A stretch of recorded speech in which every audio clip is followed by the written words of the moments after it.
Hello friends, મજામાં ને? આપણે વિષય હિન્દી ધોરણ 8માં પાઠ 3 અંતરિક્ષ પરી સુનિતા વિલિયમ્સ આગળના વિડીયોમાં પાઠ સમજ્યા. હવે તેનું સ્વાધ્યાય જોઈશું. તો વિદ્યાર્થી મિત્રો, આ સ્વાધ્યાય તમારે તમારી નોટબુકમાં હોમવર્કમાં લખવાનું છે પૂરેપૂરું. તો જેનું સ્વાધ્યાય છે પ્રશ્ન 1, નીચે પ્રશ્નો કે ઉત્તર લખીએ. 6 પ્રશ્નોના ઉત્તર હું તમને સમજાવીશ, એ તમારે તમારી નોટબુકમાં લખવાના છે.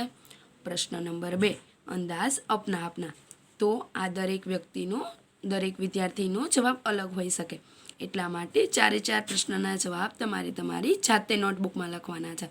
કે અમદાવાદ હવાઈ અડ્ડે પર ઉત્तेजना थी, हम नारी का सम्मान करना चाहिए, सुनीता पंड्या सुनीता विलियम्स बनी, कल्पना चावला हमारी कल्पना बन गई. આની 5 5 7 7 લીટી તમારે તમારી રીતે લખવાની છે. पछीनो सवाल है पात्रों का परिचय दीजिए. तो ये चित्र देखकर आपको पता होगा कि ये कौन है. तो उसका नाम, उसका जन्म, उसका गांव, उसकी सिद्धि आपको अपनी नोटबुक में लिखना है. जैसे इंदिरा गांधी, सानिया मिर्जा, किरण बेदी, मल्लिका साराभाई, कल्पना चावला और पीटी उषा. तो हम सबसे पहले प्रश्नों के उत्तर देख लेंगे. तो सबसे पहला सवाल है, सुनीता कितने समय तक अंतरिक्ष में रहकर लौटी? तो विद्यार्थी मित्रों याद कीजिए, कितने समय तक रही थी? तो सुनीता 194 दिन, 18 घंटे और 58 मिनट तक अंतरिक्ष में रहकर लौटी. दूसरा सवाल, सुनीता ने अंतरिक्ष में कितने प्रकार के रिकॉर्ड बनाए?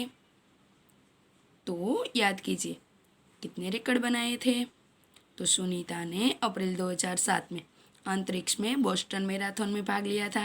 उसमें 4 घंटे और 24 मिनट में 42 किमी का सफ़र तय करने वह प्रथम स्थान पर रही थी.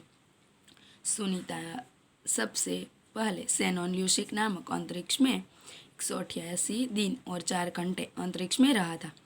सुनीता ने अंतरिक्ष में उससे 6 दिन 14 घंटे और अधिक समय तक रहकर ल्यूसिक का रिकॉर्ड तोड़ा. इसी प्रकार 29 घंटे 17 मिनट तक स्पेस वॉक करके उसने एक नया रिकॉर्ड बनाया. इस तरह सुनीता ने अंतरिक्ष में अनेक प्रकार के रिकॉर्ड बनाए हैं. उसके आगे का सवाल, अंतरिक्ष परी सुनीता विलियम्स के अलावा हमारे देश के अंतरिक्ष यात्री कौन कौन है? तो विद्यार्थी मित्रों, सुनीता विलियम्सना सिवायना अपना अंतरिक्ष यात्री कौन कौन है? तो अंतरिक्ष परी सुनीता विलियम्स के अलावा हमारे देश के अंतरिक्ष यात्री है राकेश शर्मा और कल्पना चावला.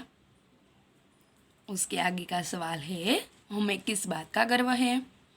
तो सुनीता भारतीय नागरिक नहीं है, परंतु उसका मूल गुजरात से जुड़ा हुआ है. उनके पिता दीपक भाई पंड्या का जन्म से गुजराती है. उन्होंने अपना आधा जीवन गुजरात में बिताया था. यहाँ के वे एक सफल डॉक्टर के रूप में रहे. 1960 में वे हमेशा के लिए अमेरिका चल गए. वहाँ उन्होंने यूगोस्लावियन की उर्सबाइन बोनी नामक युवती से शादी की.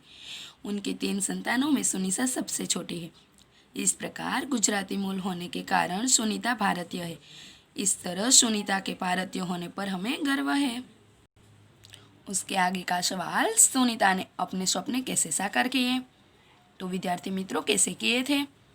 तो हम लिखेंगे, अंतरिक्ष में जाने की सुनीता की तीव्र इच्छा थी, इसलिए पायलट बनने के बाद वे नासा जाने में सफल हुई. वहाँ उन्हें कड़ा प्रशिक्षण दिया गया. अंतरिक्ष कार्यक्रम तथा अंतरिक्ष यान आदि के बारे में जानकारी पाने के लिए उन्हें रूस में रहना पड़ा. पूरी तैयारी के लिए वे 9 दिन पानी में भी रही. उनका पूरा प्रशिक्षण 8 साल में ख़त्म हुआ. उसके बाद वे डिस्कवरी मिशन में शामिल हुई और 10 दिसंबर 2007 को अटलांटिस अंतरिक्ष यान से स्पेस स्टेशन पहुंचे. इस प्रकार सुनीता ने अपने स्वप्न साकार किए. उसके आगे का सवाल, अंतरिक्ष यात्रा में किस प्रकार की मुश्किलें आती है? तो हमने पाठ में देखा था कि किस प्रकार की मुश्किलें आती हैं. तो अंतरिक्ष स्पेस स्टेशन में रहना आसान नहीं है. वहाँ खाने से लेकर नहाने तक की सभी क्रियाओं में मुश्किलें आती हैं. तो विद्यार्थी मित्रों, हमने प्रश्नों के उत्तर लिख लिए. तो आप अपनी नोटबुक में प्रश्न 1 प्रश्नों के उत्तर लिखिए. 2 अंदाज अपना आपको अपनी जाते लिखना है. प्रश्न 3 पात्रों का परिचय 5 5 लिटी में आपको खुद ही लिखना है. अब उसके आगे देखेंगे. तो यह चित्र दिया गया है, चित्र के आधार पर काव्य लिखिए. तो 5 લીટી में काव्य लिखना आप अपने अनुसार दी गई जगहों में। विद्यार्थी मित्रों, ये है प्रश्न 5 परिच्छेद का शुद्ध रूप से अनुलेखन कीजिए। तो ये फकरा आपको शुद्ध रूप से अनुलेखन करना है, यानी मीन्स देख के लिख लेना है। तो यहाँ आपका स्वाध्याय खत्म होता है। तो आप अपनी नोटबुक में ये होमवर्क अवश्य लिख लेना।